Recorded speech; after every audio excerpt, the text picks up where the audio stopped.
E daí fica a pergunta, como é que eu vou mensurar o poder? Como é que eu posso dizer que tal ator, tal entidade tem poder e esse outro não tem? Como é que eu posso mensurar isso?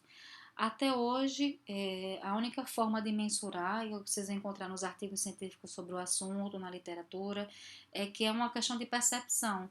A percepção não por parte das pessoas que têm poder, mas das pessoas que estão sujeitas a esse poder.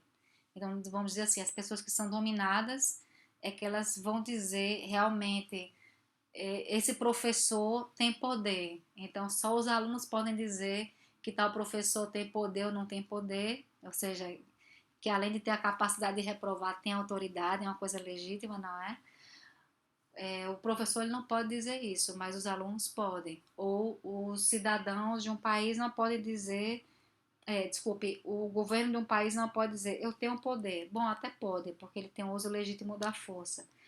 Mas quem mais pode falar sobre o poder de um determinado Estado, de uma determinada organização ou de uma outra pessoa são aquelas que estão sob o domínio, sob, sob o domínio desse ente que tem poder, uma questão de percepção.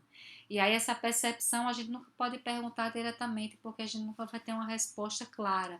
Geralmente quando se faz pesquisa sobre poder, autoridade, influência, a gente pergunta de forma indireta. A gente também tem que analisar quais são os recursos financeiros, humanos, naturais, tecnológicos que essa entidade de poder tem, os valores que ela propaga, o prestígio que ela desfruta naquele grupo social, o controle que ela tem da mídia, a força organizacional, o controle burocrático, se há uso legítimo ou ilegítimo de força e de coerção. Então é assim que a gente mensura a questão do poder.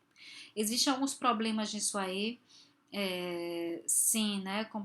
Quer dizer, tem alguns autores que questionam um pouco essas definições mais usuais de poder. Um desses autores é Susan Strange, que fala que, por exemplo, geralmente se diz que poder está vinculado a uma vontade de agir mais uma competência. Só que nós já lemos no artigo dela sobre o declínio dos estados que o mercado tem um poder, mas que é um poder, digamos assim, sem vontade, ou seja, não tem uma vontade intencional de exercer o poder ou de exercer influência, é algo que é espontâneo.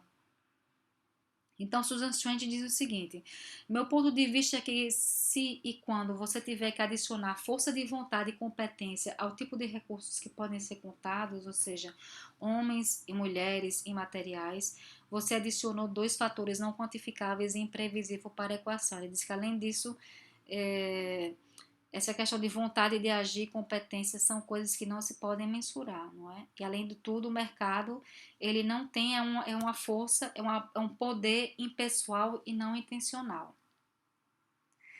Tem também a questão de que como o poder, a mensuração do poder depende muito da percepção, fica aquilo não é algo 100% seguro que a gente está afirmando, né, que tal entidade ou tal pessoa tem poder. É um poder alegado ou suposto, que não necessariamente pode corresponder ao poder real. E aí também ressaltando que o Estado tem uma inconsistência de poder, principalmente nos países em desenvolvimento. Por exemplo, quando falamos do caráter bicéfalo do Estado, que ele entra em contradição consigo próprio, o ator técnico que entra em contradição com o ator eleito. Então, isso, na verdade, solapa muito o poder do Estado. É um poder inconsistente e que pode levar também a uma percepção errônea que o Estado, na verdade, acaba não tendo poder e que o poder dele está diminuindo, como afirmava Susan Strange. E aí, como resolver essa questão? Como a gente dizer que, com certeza, que tal autor tem poder ou não tem poder? Bom, primeiro de tudo, a noção de capacidade não explica o poder sobre os resultados. Entender as relações é mais importante, ou seja, o poder sobre, não o poder de. Não é que a pessoa que, o que aqui, na verdade, quem falou muito sobre isso, Joseph Nye, está dizendo que você ter a capacidade, ou seja, a potência, não você ter à sua disposição, por exemplo, recursos financeiros, recursos bélicos, isso não é suficiente para definir o seu poder, mas sim as relações que você estabelece, a questão de você poder dominar os outros, é, não pela coerção, não é, mas pela autoridade. E aí Joseph Nye falava muito do poder estrutural, indireto e não coercitivo do soft power. Quando a gente foca o poder sobre as relações e não sobre a potência, a gente aparece aí um outro tipo de poder que não está relacionado com as capacidades, com os recursos disponíveis, que é o poder soft, o poder leve, que é um poder que você tem, na verdade, de influenciar pelo discurso, pela persuasão. Aí a influência também a gente vai tratar proximamente. E aí, quando a gente fala do poder das relações, a gente fala do poder das autoridades não estatais sobre as estruturas e sobre os resultados do sistema. Então, é por isso que muitos atores não estatais, como empresas privadas, têm poder e, às vezes, até organizações do setor têm muito poder, mesmo sem ter grandes recursos financeiros, mas eles são organizações que conseguem mobilizar, por exemplo, a opinião pública. Então, isso é um poder do tipo soft.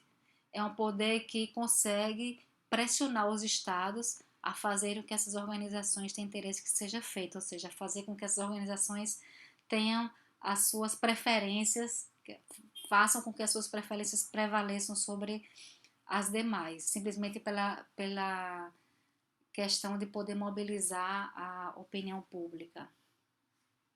Quando a gente fala aqui de estrutura, né, a gente está falando de estrutura no sentido marxista, que é a estrutura de produção. E a estrutura de produção implica relações de poder desiguais e assimétricas.